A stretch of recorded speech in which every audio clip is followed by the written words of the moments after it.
वो बहुत ज़्यादा ओवरवेलमिंग हो रहा था। फिर वो डिस्कम्फर्ट, वो सच वाला डिस्कम्फर्ट है जिसमें तुम्हें ऐसे लग रहा है कि तुमसे ये चीज़ नहीं होगी। At the last I want to give a message. Hello everyone, welcome back to my channel. I am back again with another story from my life, of course, because I have decided to document everything on this channel.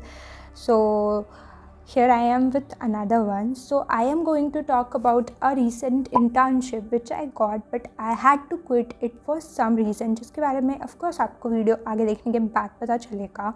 तो सबसे पहले let me tell you, this was the kind of internship I wanted to do, this kind of internship for so long, क्योंकि मैंने बहुत सारे लोगों को इसके अराउंड वीडियोज़ बनाते देखा था। So I also wanted to make a video about it कि a day in my life while doing this internship and all. And also जब मैं लास्ट बार घर गई थी तो मैंने अपनी जर्नल में लिखा था that I want to come home next time with another internship, and all of this came true. मुझे एक ईमेल आया, I sat for the interview, फिर उन्होंने कुछ स्टाइपेंड के बारे में ऐसे बातें करी जिसके लिए मैं ऑफ कोर्स एग्री नहीं थी। सो आई मेल्ड देम कि if I am getting stipend from your side then only will be able to work, and apparently वो उसके लिए भी मान गए। So I was so happy and finally I started with the internship. And to be very honest, it was a great internship, great co-workers, great working environment, and I was working with the founder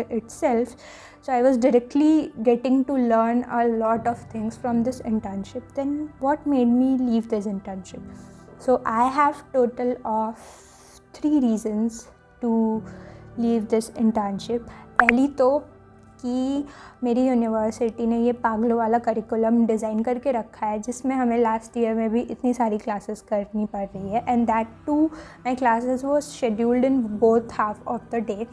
तो उसकी वजह से मुझे internship के लिए time नहीं मिल पा रहा था, and the founder wanted me to be around during the day for the meetings happening, of course like.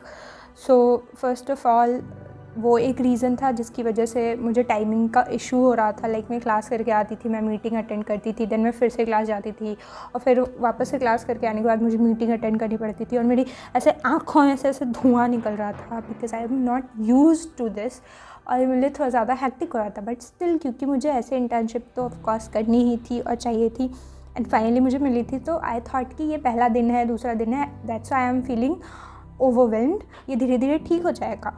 पर ऐसा 2-3 दिनों तक हुआ and nothing was like working out. मैं बहुत सारे ऐसे शेड्यूल चेंज करके देख रही थी। ऑल्सो सेकेंड रीज़न जिसकी वजह से मुझे ये इंटर्नशिप छोड़ने के बारे में सोचना पड़ा वॉज वर्कलोड। मुझे जब इंटर्नशिप मिली थी I was not sure about the kind of, मतलब I was sure, like I knew what kind of work I am going to do, but I was not sure about the workload, because जब मैंने internship start करी और मुझे idea मिलना शुरू हुआ कि this is the kind of work I am going to do with them, मुझे लगा भाई ये इतना सारा काम, ये सारा काम मैं ही करूँगी। एंड दैट टू मुझे तब भी लग रहा था कि because it is a kind of learning experience for me, so it will be of great help, end of course वो होता भी। पर मुझे अपने कॉलेज को भी मैनेज करना था, then also this internship, then I also have other commitments to manage along with all of these things. तो of course वो बहुत ज़्यादा overwhelming हो रहा था। तो second reason ये था, and the third reason because of which I thought about leaving this internship, which is not the main reason of course, क्योंकि अगर ये पहला reason होता तो I wouldn't have agreed to do the internship at the first place, जो कि था stipend को लेके। Like the amount of work I was expected to do, I don't think उसके लिए the stipend I was getting वो, मतलब कि A few moments later. या सो ऑब्वियस है कि वो मेरा मेन रीज़न नहीं था टू लीव दिस इंटर्नशिप, क्योंकि मुझे पहले से पता था कि मुझे स्टाइपेंड उतना ही मिलने वाला है, and because this was a kind of learning experience for me, तो मैंने स्टिल इंटर्नशिप एक्सेप्ट करी। But after seeing all of these things मेरे से लगा कि मुझसे नहीं हो पाएगा। And also at the last I want to give a message कि अगर आप किसी चीज़ को लेके बहुत अनश्योर हो कि आपको ये करना चाहिए या नहीं करना चाहिए, या आपको कुछ नया स्टार्ट करने से पहले अनकम्फर्टेबल फील हो रहा है या फिर फीलिंग ऑफ डिस्कम्फर्ट, तो या तो वो हो सकता है because when you are growing तो it's like very normal to feel uneasy, क्योंकि आप अपने कंफर्ट जोन से बाहर जा रहे होते हो। पर वो चीज़ एक तरफ है, you have to give it time, तो फिर आप थोड़े थोड़े यूज टू हो जाते हो। But in this internship I was feeling like कि मुझे भी पहले यही लगा कि मैं अपने कंफर्ट जोन से बाहर जा रही हूँ, so maybe I am feeling a little uneasy. पर फिर मुझे पता चला कि no, I was overburdened with the workload, और मुझे बहुत ज़्यादा ऐसे सोच के ही लग रहा था कि how will I manage things, क्योंकि मैंने 3 दिन तक लाइक 6 घंटे अपनी स्टडी टेबल को छोड़ा भी नहीं था।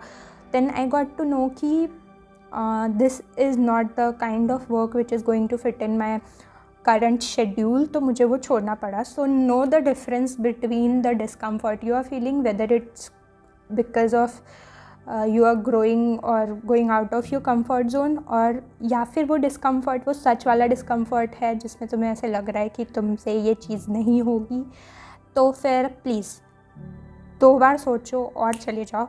Also I don't have any regret of quitting this internship because I know I cracked the interview and I can like get more internships, but I wanted to focus on building skills during this time। मतलब जितना time मैं उस internship को देती उतने time में मैं अपने ऊपर उस टाइम को स्पेंड करके बहुत सारी चीज़ें सीख सकती थी। So that's why, and yeah, that was quite a lot I spoke, I think। मुझे और कुछ भी नहीं बोलना है क्योंकि मुझे इतनी इंग्लिश आती है और वीडियो ऑन होते ही तो मेरी हिंदी भी ख़त्म हो जाती है। तो yeah see you soon with my next video if I don't give up and die till then. Okay, bye.